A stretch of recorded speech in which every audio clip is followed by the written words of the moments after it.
कि हम चांद पर पहुंच रहे हैं, मंगल पर पहुंच रहे हैं, सूर्य के नजदीक तक पहुंच रहे हैं। इस समय हम लॉन्चिंग करते जा रहे हैं, बराबर लॉन्चिंग करते जा रहे हैं, लेकिन कांग्रेस का राहुल यान 20 साल से लॉन्च ही नहीं हो पा रहा।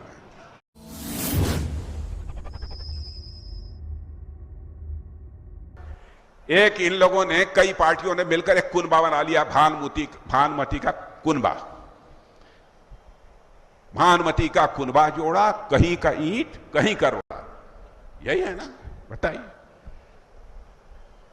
अब वो समझ गए कि अकेले वो भारतीय जनता पार्टी को हरा नहीं सकते। 28 लोग इकट्ठा हो गए, तो इस देश के 38 राजनीतिक पार्टी, 28 इकट्ठा हुए, देश के 38 राजनीतिक पार्टियों ने कहा कि नहीं, देश को यदि कोई बना सकता है, देश का मस्तक ऊंचा कर सकता है कोई, तो नरेंद्र मोदी कर सकता है। इसलिए सारी पार्टियां मेरे साथ आकर जुड़े, भारतीय जनता पार्टी के साथ आकर जुड़े। यह करिश्मा देखिए। अब उसमें 28 पार्टियों का गठबंधन बनाया, उसका नाम रख दिया इंडिया। बहनों भाइयों, आपको इंडिया अच्छा लगता है कि भारत? पीछे से बोलो, भारत लगता है अच्छा कि इंडिया? इंडिया रख दिया। एक बार हम लोगों ने ही ऐसे ही कुछ, जो चुनावी अभियान चलाने वाले लोग होते हैं, कुछ ऐसी ही चूक हो गई थी। बराबर हम लोग भारत भारत ही कहते हैं, चूक ये हो गई थी। हम लोगों ने भी, अटल जी की सरकार थी, लोगों ने कुछ नारा दे दिया, कहा कि वाह, साइनिंग इंडिया, साइनिंग इंडिया। और मैंने भाई, उसमें चुनाव हम लोग हार गए। यही हाल इनका भी होने जा रहा है, गर्त में डूबने जा रहा है। लेकिन विडंबना है कि हम चांद पर पहुंच रहे हैं, मंगल पर पहुंच रहे हैं, सूर्य के नजदीक तक पहुंच रहे हैं। इस समय हम लॉन्चिंग करते जा रहे हैं, बराबर लॉन्चिंग करते जा रहे हैं, लेकिन कांग्रेस का राहुल यान 20 साल से लॉन्च ही नहीं हो पा रहा।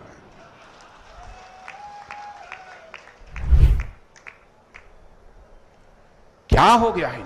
इन्हीं के गठबंधन के एक सज्जन है, कहते हैं कि साहब, सनातन धर्म यह सामाजिक न्याय के खिलाफ है, सनातन धर्म को मिटा देना चाहिए, सनातन धर्म को समाप्त कर देना चाहिए। मैं आपसे पूछना चाहता हूं, क्या सनातन धर्म को समाप्त कर देना चाहिए? बहनों भाइयों, सनातन जिसका अर्थ होता है नित्य, नूतन, चिर पुरातन, यह न कभी पैदा होता है न कभी यह मरता है।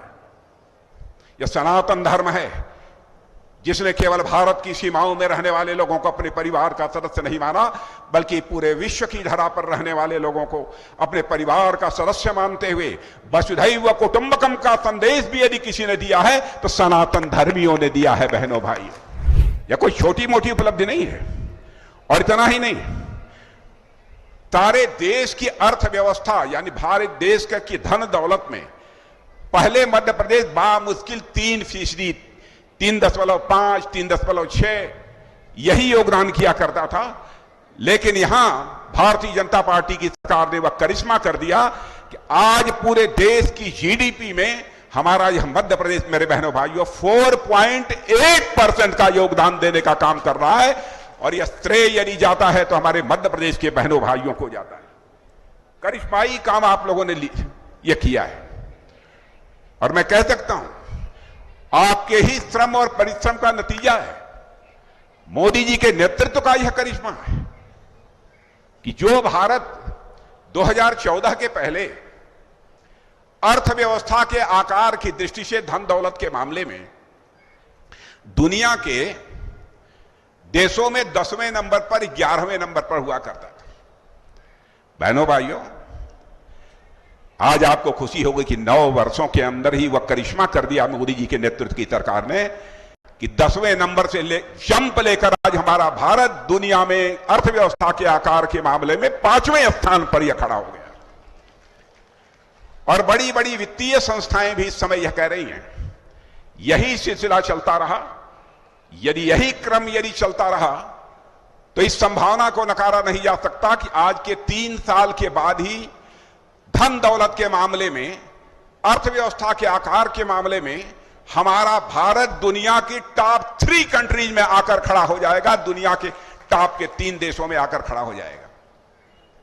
और हमारे प्रधानमंत्री ने तो संकल्प लिया है, चाहे जो भी हो, चाहे जितना अथक परिश्रम हम लोगों को क्यों न करना पड़े, सारे भारतवासियों को क्यों न करना पड़े, 2047 आते आते यानी आजादी के 100 वर्ष पूरे होने के साथ ही हम भारत को अर्थव्यवस्था के आकार की दृष्टि से दुनिया में हम सबसे बड़ा देश बनाना चाहते हैं। यह हमारा संकल्प है और इसी संकल्प को लेकर हम लोग आगे बढ़ रहे हैं। और इसके लिए आवश्यक है मेरे बहनों भाई कि हर राज्यों में भी सरकारें ऐसी होनी चाहिए जो अनुकूल है। ऐसी सरकार नहीं होनी चाहिए मोदी जी वहां से कुछ कहें और उस राज्य की सरकार सुने ही ना। कैसे हमारा देश धनवान होगा, कैसे हमारा देश खुशहाल होगा, इसकी कल्पना भी नहीं की जा सकती है। इसीलिए मैं कहता हूं आज यदि भारत आगे बढ़ रहा है तो उसमें मध्य प्रदेश की भी एक बहुत ही महत्वपूर्ण भूमिका है मेरे बहनों भाइयों। और मैं यही आप सबसे अनुरोध करना चाहूंगा कि मध्य प्रदेश में जो बदलाव आया है, बहनों भाइयों, किसी भी सूरत में रुकना नहीं चाहिए। इसलिए आप सबका समर्थन भारतीय जनता पार्टी को प्राप्त हो, शिवराज सिंह जी चौहान को प्राप्त हो, हमारे भारतीय जनता पार्टी बीडी शर्मा जी के नेतृत्व में जो संगठन काम कर रहा है उसको प्राप्त हो। इसे देखने की आवश्यकता है। आप लोगों ने देखा बीच में 1.5 साल के लिए कमलनाथ जी आए थे, क्या कर दिया? गरीबों का सिर छत से ढकना चाहिए, गरीबों के सिर पर छत होनी चाहिए। इसलिए मोदी जी ने यहां पर आवास स्वीकृत किए, लेकिन उन्होंने कहा कि नहीं, हम 2 लाख आवास बनाएंगे ही नहीं। केवल इस बात की चिंता उन्हें सता रही थी कि कहीं इसका श्रेय मोदी जी को न चला जाए। और जो 1.5 साल उन्होंने सरकार चलाई है, यही काम किया है। जितनी हमारी पुरानी योजनाएं थी उनको बंद करना, और जो हमारी केंद्र की योजनाएं आती थी, जो योजना मोदी जी बनाकर भेजते थे, उनमें बाधा डालना। और मैं तो समझता हूं कि शायद ही कोई सरकार इतनी असंवेदनशील हो सकती है कि गरीब को भोजन के बाद सबसे पहली आवश्यकता जो उसकी होती है, उसके सिर पर छत चाहिए। और उन्होंने कह दिया कि हम मकान बनाएंगे ही नहीं। क्या तमाशा कर दिया है। और बराबर इनकी पार्टी, कांग्रेस पार्टी, आपने देखा होगा, जब से आजाद भारत में इन्होंने लोकतांत्रिक व्यवस्था में काम करना प्रारंभ किया, तब से बराबर कहते हैं हमारी सरकार बनाओ, गरीबी हटाओ, गरीबी हटाओ। बराबर हर चुनाव में गरीबी हटाओ का नारा देते रहे। लेकिन आपने देखा कि गरीब गरीब बनता गया। अभी एक आंकड़ा आया है, और मैं तो प्रेस के मित्रों से भी कहूंगा कि हमारा आंकड़ा गलत हो तो अखबार के पन्नों पर लिख दें, क्योंकि मैं जनता की आंखों में धूल झोंक कर राजनीति करने में विश्वास नहीं करता हूं। जनता की आंखों में आंख डालकर राजनीति करने में विश्वास करता हूं मेरे बहनों भाई। कि अभी नीति आयोग की रिपोर्ट आई है, उन्होंने कहा है कि मोदी जी के प्रधानमंत्री रहते हुए 13.5 करोड़ लोग गरीबी रेखा के ऊपर चले गए। और एक और रिपोर्ट आई है इंटरनेशनल मॉनेटरी फंड की, उन्होंने तो कहा है कि भारत में 40 करोड़ लोग गरीबी रेखा के ऊपर चले गए। अब भारत में शायद ही कहीं पर कोई अति गरीब देखने को मिले। ऐसी सरकार चलाने वाली है भारतीय जनता पार्टी है। और यह देखिए, यात्रा जो प्रारंभ हो रही है, अब यात्रा यहां की बात छोड़िए, मैं कहता हूं कि बाबा साहब भीमराव अंबेडकर भी यदि कहीं पर पैदा हुए थे, कहीं मध्य प्रदेश बहू में पैदा हुए थे, यही जन्म स्थान था। वह क्या चाहते थे? बाबा साहब भीमराव अंबेडकर भी यही चाहते थे, गरीब हो, दलित हो, वंचित हो, यह सब सारे के सारे इनको सम्मान के साथ जीने का हक मिल जाए। यही हसरत थी बाबा साहब भीमराव अंबेडकर की, और यही उनकी तमन्ना थी। और मैं समझता हूं बाबा साहब भीमराव अंबेडकर की जो उनकी उम्मीद थी, जो उनकी आकांक्षा थी, जो उनकी हसरत थी, उसको केंद्र में भी पूरा करने का काम कोई कर रहा है तो हमारे मोदी जी कर रहे हैं, और मध्य प्रदेश में भी कोई कर रहा है तो आपके मामा शिवराज सिंह चौहान कर रहे हैं। बहनों भाइयों, यह बात मैं दावे के साथ कह सकता हूं। क्या क्या काम हुए हैं, बहुत विस्तार में जाकर यहां इसकी मैं चर्चा नहीं करना चाहूंगा, क्योंकि मेरा भी उड़न खटोला 6 बजे के बाद नहीं उड़ पाएगा। इसलिए बहनों भाइयों हमारी मजबूरी है, जाना पड़ेगा। लेकिन आपने देखा एक इन लोगों ने, कई पार्टियों ने मिलकर एक कुनबा बना लिया, भानुमति का कुनबा। भानुमति का कुनबा जोड़ा, कहीं का ईंट कहीं का रोड़ा, यही है ना, बताइए। अब वो समझ गए कि अकेले वो भारतीय जनता पार्टी को हरा नहीं सकते, 28 लोग इकट्ठा हो गए। तो इस देश के 38 राजनीतिक पार्टी, 28 इकट्ठा हुए, देश के 38 राजनीतिक पार्टियों ने कहा कि नहीं, देश को यदि कोई बना सकता है, देश का मस्तक ऊंचा कर सकता है कोई, तो नरेंद्र मोदी कर सकता है। इसलिए सारी पार्टियां मेरे साथ आकर जुड़ गई, भारतीय जनता पार्टी के साथ आकर जुड़ गई। यह करिश्मा देखिए। अब उसमें 28 पार्टियों का एक गठबंधन बनाया, उसका नाम रख दिया इंडिया। बहनों भाइयों, आपको इंडिया अच्छा लगता है कि भारत? पीछे से बोलो, भारत लगता है अच्छा कि इंडिया? इंडिया रख दिया। एक बार हम लोगों ने ही ऐसे ही कुछ, जो चुनावी अभियान चलाने वाले लोग होते हैं, कुछ ऐसी ही चूक हो गई थी। बराबर हम लोग भारत भारत ही कहते हैं, चूक ये हो गई थी। हम लोगों ने भी, अटल जी की सरकार थी, लोगों ने कुछ नारा दे दिया, कहा कि वाह साइनिंग इंडिया, साइनिंग इंडिया। और बहने भाई, उसमें चुनाव हम लोग हार गए। यही हाल इनका भी होने जा रहा है, गर्त में डूबने जा रहा है। आज भारत मंगल ग्रह की यात्रा कर रहा है, भारत चांद पर पहुंच गया, सूरज के नजदीक पहुंचने की कोशिश कर रहा है। आज यह भारत की कोशिश है। इन लोगों की हालत देखिए, कांग्रेस की हालत देखिए। हमारा चंद्रयान, सूर्ययान, यह उड़ान भर रहा है। अब पहली बार ऐसा हुआ दुनिया में, कोई देश जिस काम को नहीं कर पाया कि हमारा चंद्रयान चंद्रमा के दक्षिणी ध्रुव पर चला गया, वहां जाकर लैंड हो गया, खड़ा हो गया।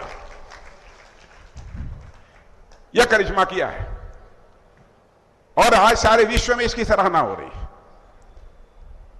लेकिन विडंबना है कि हम चांद पर पहुंच रहे हैं, मंगल पर पहुंच रहे हैं, सूर्य के नजदीक तक पहुंच रहे हैं। इस समय हम लॉन्चिंग करते जा रहे हैं, बराबर लॉन्चिंग करते जा रहे हैं, लेकिन कांग्रेस का राहुल यान 20 साल से लॉन्च ही नहीं हो पा रहा है।